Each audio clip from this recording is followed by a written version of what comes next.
आदाब नाज़रीन, खैर मकदम है आपका जी सलामी और आपके साथ में हूँ सऊद मोहम्मद खालिद। वक्त हो गया वर्ल्ड न्यूज का, जिसमें हम आपको कराएंगे आलमी खबरों से बाखबर। और चलिए आलमी खबरों में तफसील से आगे बढ़ते हो। सबसे पहले बात पीएम मोदी के चीन दौरे की।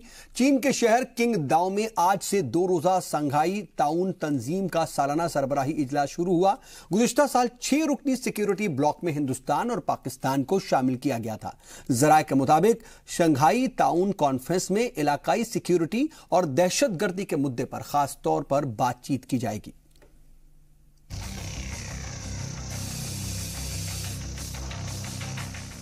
चीन के शहर किंगदाओ में आज से शंघाई कोऑपरेशन ऑर्गेनाइजेशन का 18वां इजलास शुरू हुआ। इजलास में तंजीम के फाउंडिंग मेंबरान के साथ साथ भारत और पाकिस्तान भी शिरकत कर रहे हैं। 2001 में चीन, रूस, कजाकिस्तान, किर्गिस्तान, ताजिकिस्तान और उज़्बेकिस्तान ने मिलकर इसकी बुनियाद डाली थी। 2 रोजा इजलास की सदारत चीनी सदर शी जिनपिंग करेंगे। इन 2 दिनों के दौरान सियासी, माशी, तिजारती और स्ट्रेटेजिकल व दिफाई उमूर पर बातचीत होगी। लेकिन सियासी मुबस्सिरीन की निगाह चीन, भारत और पाकिस्तान पर ही टिकी होगी। चीन पहुंचने पर वजीर आजम का सरकारी वफ्द ने गर्मजोशी से इस्तकबाल किया।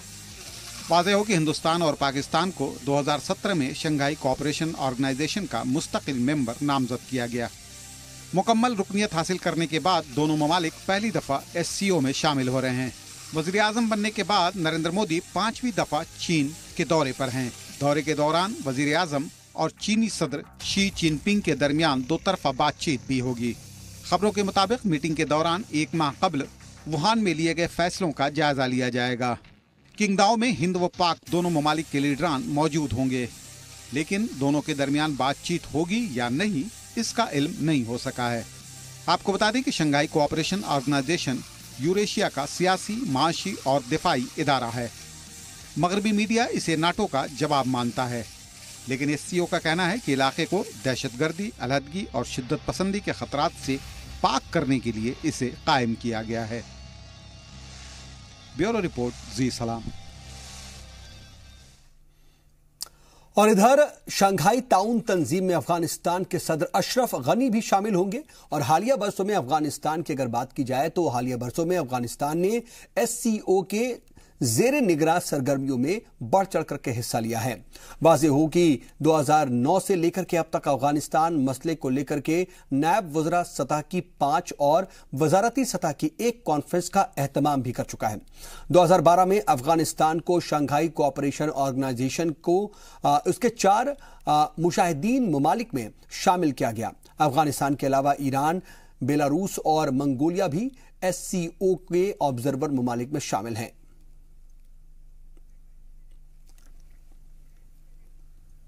वहीं वजीर आजम नरेंद्र मोदी की मकबूलियत मुल्क की सरहदों के पार पहुंचती दिखाई देती है। उनके हर गैर मुल्की दौरे पर बड़ी तादाद में लोग उन्हें देखने और उनकी तकरीर सुनने के लिए पहुंचते हैं। चीन में भी उन्हें मद्दाहों और परस्तारों की कमी नहीं है। किंगदाओ में भी उन्होंने आज चीन में मुकीम हिंदुस्तानियों से मुलाकात की। बहुत सारे लोग इसमें ऐसे भी थे जिन्होंने पहली दफा पीएम मोदी को देखा। मेडिकल की टीम हासिल कर रहे एक नौजवान का इसको लेकर के रद्द-ए-अमल सामने आया। उसके मुताबिक वो बिल्कुल आम शख्स जैसे ही हैं। इतना ज्यादा एक्साइटेड था मैं, और अभी मिलके ऐसी ऊर्जा मेरे को मिली कि really is very great people in the world and I am very big fan of the Modi. I am really very happy. बहुत अच्छा। मैंने आज तक सिर्फ टीवी में देखा था मोदी सर को, लेकिन कभी मिली नहीं थी फेस टू फेस। लेकिन उन्होंने हाथ भी मिलाया तो रियली बहुत प्राउड फील करी। MBBS from Qingdao university. मेरे को दिल भरा हुआ है आज, बहुत अच्छा लग रहा हूँ। बातें भी नहीं कर सकते मैं अभी। ये बहुत खुशी का बात है मेरे को। नमस्ते जी, मेरे कपड़े देखो मोदी स्टाइल। मैं चाइना में 12 साल से हूँ और मैं बहुत दिन से वेट कर रहा था मोदी जी का आने का। और मैं योगा टीचर हूँ। मैं बहुत खुश हूँ। मोदी जी से मिलने में इंडिया गया, वापस आया। मुझे ये पता है इंडिया में मोदी जी से मिलना हो नहीं सकता, लेकिन यहाँ पे मुझे कॉन्फिडेंस था मेरे को मोदी जी से एक बार हाथ मिलाने का मौका जरूर मिलेगा। I really enjoy, feel very happy. It was very exciting and very happy to meet and very happy to he is there in Qingdao. ఇక్కడ చిండౌకి వచ్చినందుకు చాలా thanks. we cannot explain in words. It's awesome feeling, and we are so lucky to have his darshan today. And we personally met, और बच्चों को भी उन्होंने खिलाया हाथ से, तो बहुत ही अच्छी फीलिंग थी. इनफैक्ट बच्चों के कारण ही हम उनसे मिल पाए शायद. बहुत अच्छा लगा. शायद इंडिया में होते तो ऐसी अपॉर्चुनिटी नहीं मिलती, यहाँ पर थे ऐसी अपॉर्चुनिटी मिली. और पीएम के फेस टू फेस हमने कभी एक्सपेक्ट नहीं किया था कि हम ऐसे मिल पाएंगे उनसे. तो we are very thankful to God and we wish him good luck for the coming SCO meeting and future plans for. और बाहमी ताउन के शोबे में शंघाई कोऑपरेशन ऑर्गेनाइजेशन से दूसरे ममालिक तरगीब हासिल करना चाहते हैं. ये एक तरीके से कहा जाए तो गलत नहीं होगा और उन्हें तरगीब हासिल करनी चाहिए. ये कहना है अक़वामे मुत्तहिदा में कजाकिस्तान के मुस्तकिल नुमाइंदे किरात उमारोफ का. उन्होंने कहा कि दूसरी तंजीमें इसकी इत्तिबा कर सकते हैं और सदारती ओहदे के मुद्दतेकार तय होने के हवाले से उन्होंने ये कहा कि तंजीम की कारकर्दगी और तरीक़ेकार मिसाली है. इजलास से कबल न्यूयॉर्क में सीसीटीवी से बात करते हुए उन्होंने चीनी सदर की तारीफ करते हुए कहा कि वो सियासी तौर पर मजबूत एसाब के मालिक हैं और दुनिया को इस वक्त ऐसे लीडरान की जरूरत है जो कि काम करने में यकीन रखते हों.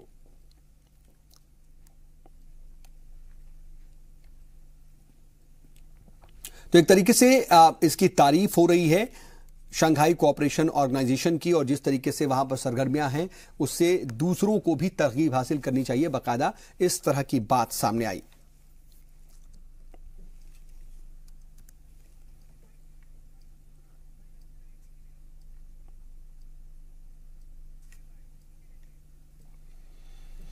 और वहीं कोलंबिया यूनिवर्सिटी के प्रोफेसर और चीनी मामलों के जानकार एलेक्स कूली ने कहा कि शंघाई ताउन ऑर्गेनाइजेशन के इश्तराक में चीन ने अहम किरदार अदा किया है. उन्होंने कहा कि मेंबरान ममालिक के माबैन मुख्तलिफ शोबों में बाहमी इत्तेहाद को फरोग देने में अहम रोल प्ले किया है. उन्होंने कहा कि आलमी सियासत में चीन के बढ़ते रोल को नजरअंदाज नहीं किया जा सकता.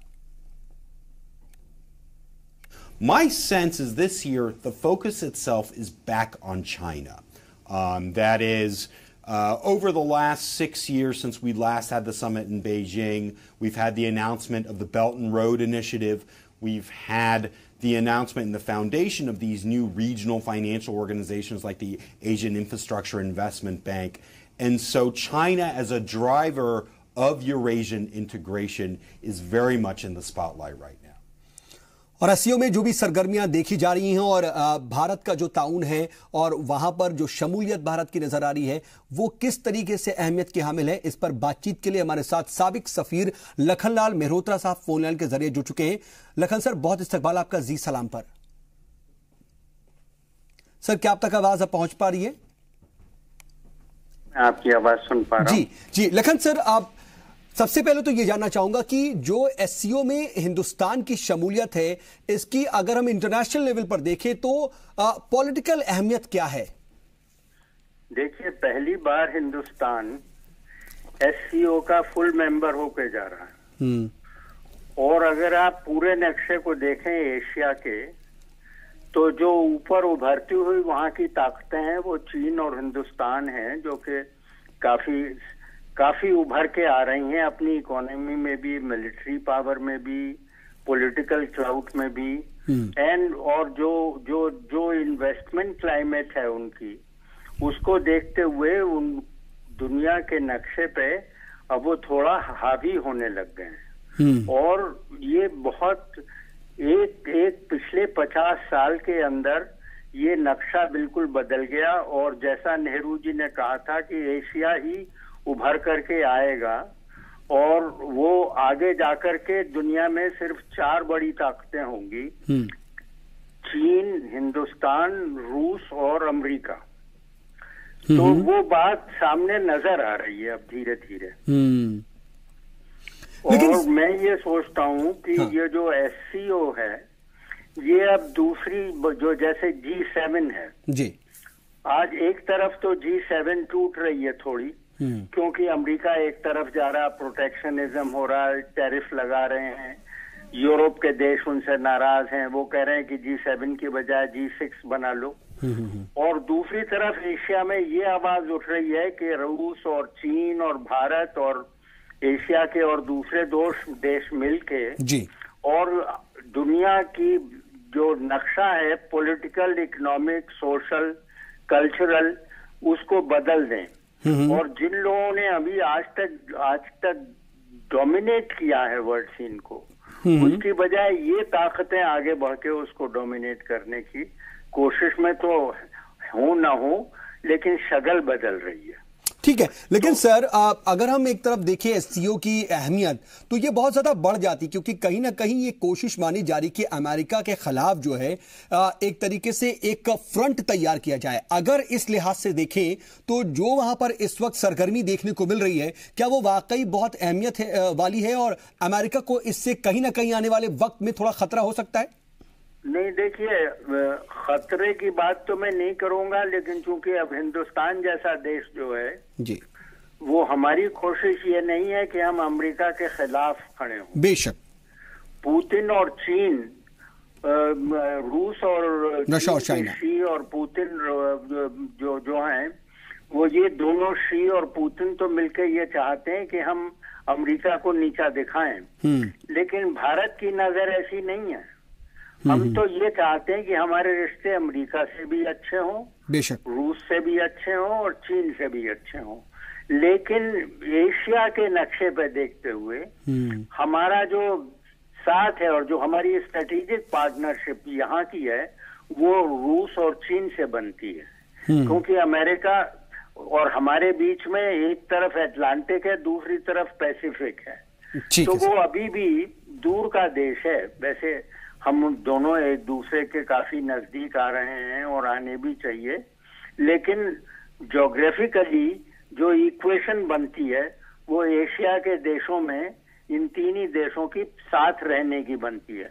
अगर ये साथ रहेंगे तो मिलके आगे काफी बढ़ पाएंगे, और अगर ये साथ नहीं रह पाए और एक दूसरे से तफरका हो गया इनमें, तो वो पुरानी सूरत हमारे सामने आ जाएगी और जो देश हमारे ऊपर हावी होना चाहते हैं वो हावी हो जाएंगे। ठीक है सर, बेशक। तो चलिए, ये अपने आप में देखने वाली बात होगी कि इसके क्या असरात रहते हैं। आप हमारे साथ जुड़े सर, इसके लिए आपका बहुत बहुत शुक्रिया फिलहाल के लिए।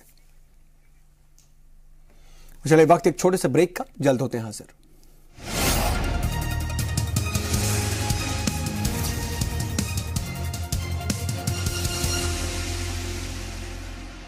इधर G7 इजलास में अमेरिका और उसके हलीफों के माबैन तिजारती डेडलॉक खत्म करने पर इत्तेफाक राय नहीं बन पा रहा। अमेरिकी सदर डोनाल्ड ट्रंप की जानिब से रूस को दोबारा G7 में शामिल करने की अपील पर मेंबरान ममालिक दो खेमों में बटे हुए नजर आ रहे हैं। जर्मनी और कनाडा में इस तजवीज की मुखालफत करते हुए कहा कि रूस के मौजूदा तर्ज अमल के पेश नजर उसे G7 में शामिल नहीं किया जा सकता। वहीं फ्रांस और जर्मनी का कहना है कि यूक्रेन तनाज़े में जब तक मुस्बत पेशकदमी नहीं होती तब तक रूस को G7 में शामिल नहीं किया जाना चाहिए। हालांकि इटली ने इस तजवीज की हिमायत की है। हालांकि रूस ने अभी तक दोबारा G7 में शामिल होने को लेकर के ज्यादा दिलचस्पी नहीं दिखाई है।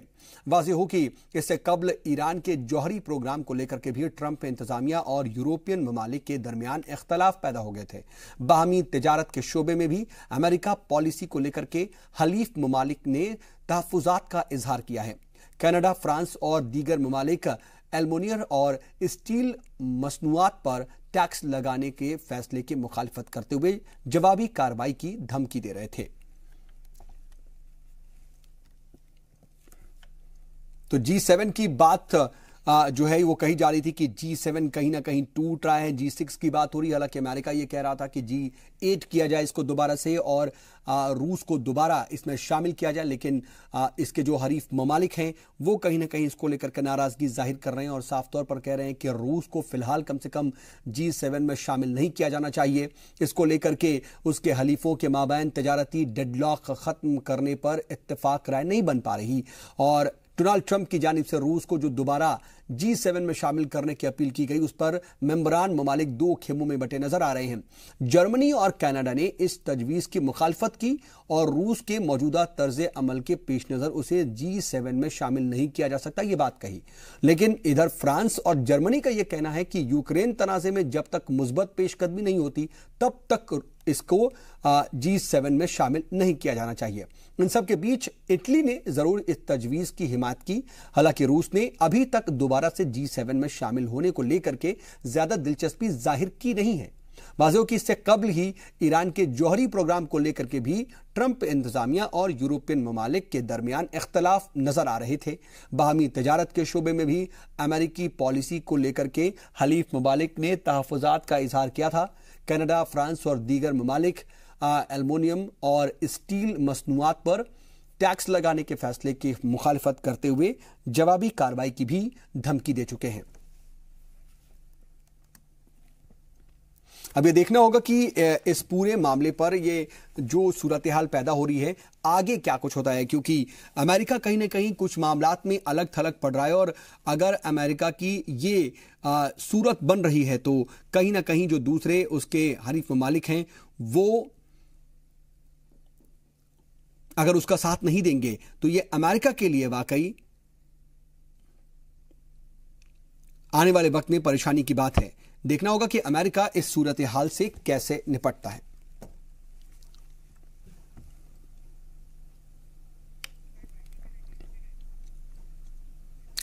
और सऊदी अरब के फरमा रवा शाह सलमान बिन अब्दुल अजीज ने उर्दन को इक्तिसादी बहरान से निकालने के लिए इतवार को 4 मुल्की इजलास तलब किया है। मक्का मुकर्रमा में होने वाले इस इजलास में सऊदी अरब के अलावा मुत्तहिदा अरब अमीरात, कुवैत और उर्दन शामिल होंगे। सऊदी खबर रसा एजेंसी के मुताबिक इस हवाले से शाह सलमान ने तीनों ममालिक के सरबराहान से बातचीत की है। मीटिंग में उर्दन को इक्तिसादी बहरान से निकालने के तरीक़ाकार पर भी बातचीत की जाएगी।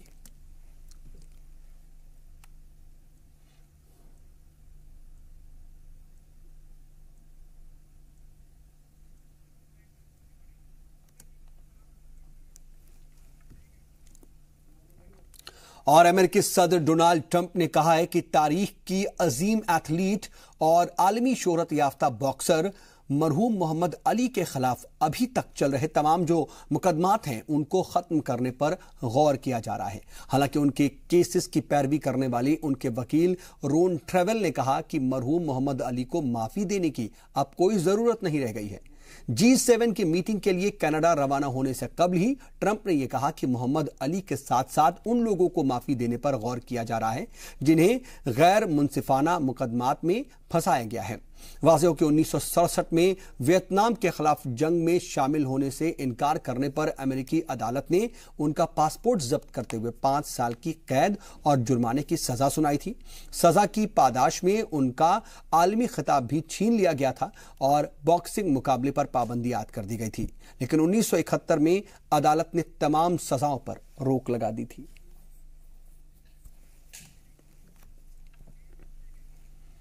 इधर इराकी शहर किरकुक में बम ब्लास्ट में एक खातून जबकि मुतअद्दिद शदीद तौर पर जख्मी हुई है और जख्मियों में औरतें और बच्चे भी शामिल हैं। तेल की दौलत से मालामाल इस इलाके में अरब, तुर्क और कुर्द बाशिंदों की मुश्तरका आबादी है। आईईडी ब्लास्ट गुज़िश्ता शाम भीड़भाड़ वाले इलाके में एक मस्जिद के करीब हुआ। फौजी जराये के मुताबिक दूसरा ब्लास्ट एक कॉफी शॉप के करीब हुआ जिसमें एक शहरी और एक फौजी एहलकार जख्मी हो गए। इसके अलावा एक स्कूल को निशाना बना करके भी मिसाइल दागे गए। मकामी इंतजामिया के मुताबिक हमले में कोई जानी नुकसान नहीं हुआ। इलाके में पहले से ही कशीदगी पाई जाती थी और ब्लास्ट के बाद इसमें मजीद इजाफा हो गया है। वाज़ेह हो कि पार्लिमानी इंतखाबात में कुर्दिश पार्टी की जीत से तुर्क और अरब बाशिंदे मुतमईन नहीं हैं।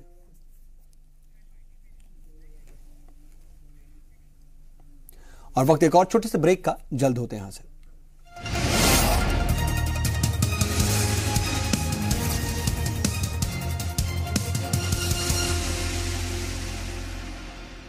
ब्रेक के बाद एक बार फिर से आपका इस्तकबाल है। खबरों के सिलसिले को आगे बढ़ाते हैं। वस्ती अमेरिकी मुल्क ग्वाटेमाला के आतिशफशा फूगों के फटने की वजह से होने वाली हलाकतों की तादाद 109 पहुंच चुकी है। हंगामी आफतों में इमदादी सरगर्मियां जारी रखने वाले हुकूमती इदारे के सरबराह ने लापता अफराद की तादाद 200 बताई है।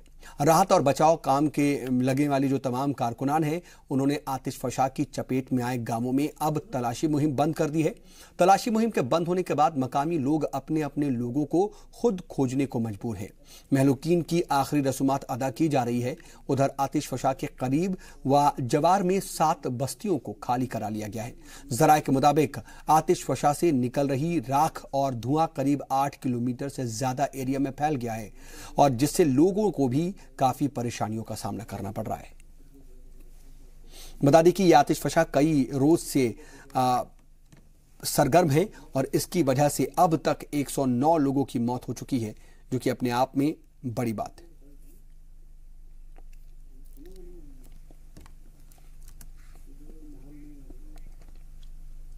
और आलमी कप अपने पहले मैच से कबल सऊदी अरब को जर्मनी की टीम से शिकस्त का सामना करना पड़ा। फ्रेंडली मैच में जर्मनी ने सऊदी अरब को 2-1 से शिकस्त दे दी। जीत की मार्जिन जर्मनी के मुताबिक नहीं रही। सऊदी डिफेंस लाइन ने जर्मनी के मजबूत फॉरवर्ड लाइन को ज्यादा आजादी नहीं लेने दी। दूसरी तरफ जर्मन कोच जोखम लोए अपनी डिफेंस लाइन की परफॉर्मेंस से भी ज्यादा खुश नहीं दिखाई दिए। जर्मनी का पहला मैच 17 जून को मैक्सिको से होगा, जबकि सऊदी अरब इत्तेहादी मुकाबले में मेजबान रूस के सामने होगा।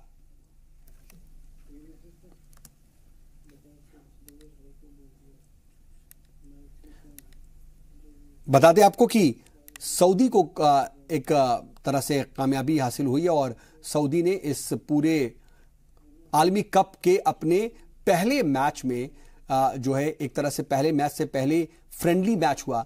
फ्रेंडली मैच में सऊदी अरब को जर्मनी की टीम से शिकस्त का सामना करना पड़ा है। फ्रेंडली मैच में जर्मनी ने सऊदी अरब को 2-1 से शिकस्त दी।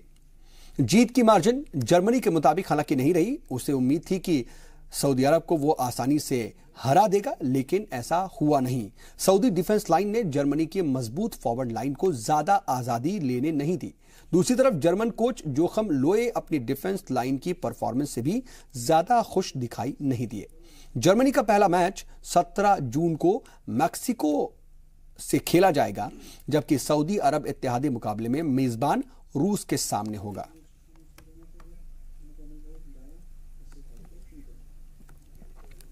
वर्ल्ड न्यूज में आज के लिए बस इतना ही। बने रहिए जी सलाम के साथ।